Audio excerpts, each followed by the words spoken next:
John Morton, c. 1420 to 15 September 1500, was an English prelate who served as Archbishop of Canterbury from 1486 until his death, and also Lord Chancellor of England from 1487. He was elevated to the cardinalate in 1493. Life. Born in Dorset, he was probably educated at Balliol College, Oxford. After graduating with a BCL in 1448, he practiced law in ecclesiastical courts, including the Court of Arches, being appointed rector of Shellingford, Berkshire. In 1453, he was made prebendary of Sarum. In 1458, rector of Street Dunstans, in the west, Archdeacon of Norwich circa 1460. He became a government lawyer with the Lancastrian party and drafted the Bill of Attainder against Richard, Duke of York, in 1459.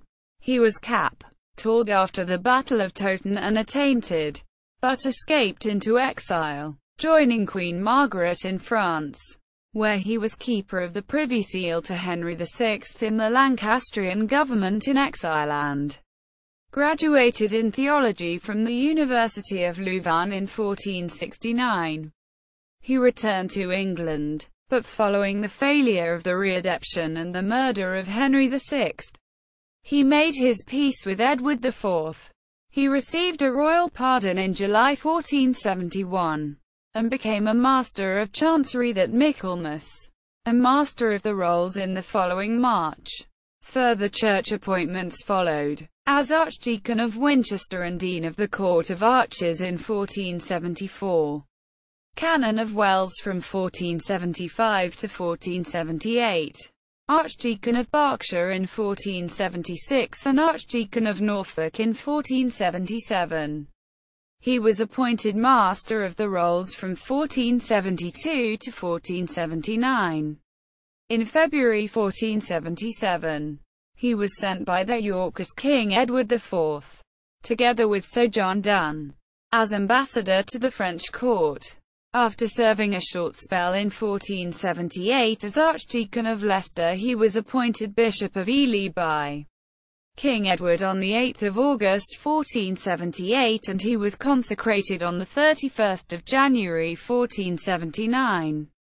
Morton was an important foe of the Yorkist regime of King Richard III and spent some time in captivity in Brecknock Castle. After the dynastic change to the Tudors in 1485, King Henry VII made him Archbishop of Canterbury on 6 October 1486, and appointed him Lord Chancellor of England in 1487. In 1493 he was appointed cardinal priest of the Church of St. Anastasia in Rome by Pope Alexander VI. He built the Old Palace of Hatfield House, where Queen Elizabeth I spent much of her girlhood. As Lord Chancellor, Morton was tasked with restoring the royal estate, depleted by Edward IV. By the end of Henry VII's reign, the king's frugality, and Morton's tax policy, carried out by Edmund Dudley and Richard Empson, had replenished the treasury. Morton gave a statement, later known as Morton's Fork, that no one was to be exempted from taxes. If the subject is seen to live frugally, tell him, because he is clearly a money-saver of great ability, he can afford to give generously to the king. If, however, the subject lives a life of great extravagance, tell him he, too, can afford to give largely, the proof of his opulence being evident in his expenditure. Quote, Morton died at Knole House, Kent, on 15 September 1500. His monument was placed in the southeast part of Canterbury Cathedral's crypt, with an effigy and an arch decorated with angels, cardinals' caps, and tin barrels inscribed with More, a pun on his name, Morton. However, this monument is a cenotaph, since his actual body was buried in the crypt's central chapel of the Virgin Mary. According to his wishes, Morton, More, and the History of Richard III Morton was a mentor of the young Sir Thomas More. More served as a page in Morton's house, acted in revels at Morton's court at Knole House, the archiepiscopal palace, and later mentioned him in his work Utopia.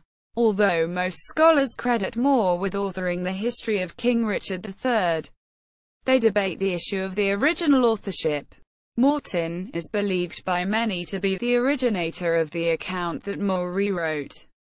Modern-day enthusiasts of King Richard III thereby accuse Morton of inventing the account whereby Richard murdered Edward V and his brother Richard, Duke of York, and committed other crimes attributed to him. Armorials. James Bentham wrote in 1771 concerning the arms of Bishop Morton. The arms given him in Anglia Sacra, p. 673, are not sufficiently explicit. They should be thus blazoned: quarterly gules and ermine on the first and fourth, a goat's head are raised argent. And this agrees with his arms carved various times on the noble tower of Wisbeach Church, and as they were formerly in a window of Linton Church in Cambridgeshire, as I have it in a manuscript of church notes taken above a century ago. However, these accord not with those for our bishop in his own cathedral twice, viz., in the east window of the north aisle of the presbytery, and in another window of the same aisle, where they are still remaining, and are thus blazoned: quarterly gules and ermine. On the first and fourth, 3 goats' heads are raised argent. Attired, or, in popular culture, in the 1972 BBC television series The Shadow of the Tower, which focused on the reign of Henry VII. Morton was played by Dennis Carey. In the Netflix Canal series Borgia, Morton appears in one scene in Season 2, Episode 4, and is portrayed by David Gant.